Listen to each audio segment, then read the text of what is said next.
ఇండస్ట్రీలోనే తనపై కుట్ర జరుగుతుందని హీరో శివాజీ అన్నారు. మహిళా కమిషన్ విచారణ అనంతరం ఆయన మాట్లాడారు. తన మాటలను వక్రీకరించి కొందరు తనపై కుట్ర చేశారని ఆరోపించారు. ఇండస్ట్రీలో కొంతమందికి ఇప్పటికే తనపై వ్యతిరేకత ఉందని శివాజీ చెప్పారు. జూమ్ మీటింగ్ పెట్టుకొని మరీ తనకు వ్యతిరేకంగా మాట్లాడుతున్నారని ఆవేదన వ్యక్తం చేశారు.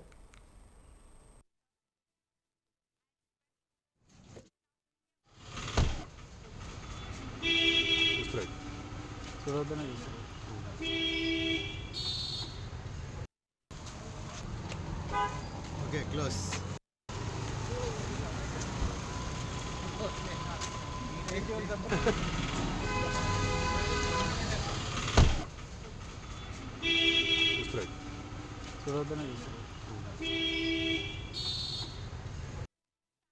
దండోరా సినిమా ఈవెంట్లో ఆవేశంలో 2 తప్పు పదాలు ఉపయోగించానని, వాటికి గాను ఇప్పటికే క్షమాపణ కూడా చెప్పానన్నారు.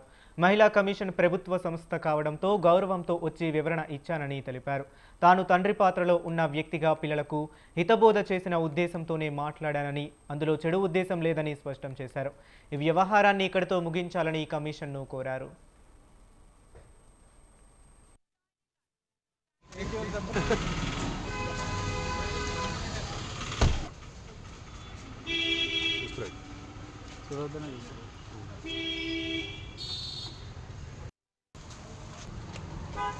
Okay, close. Okay.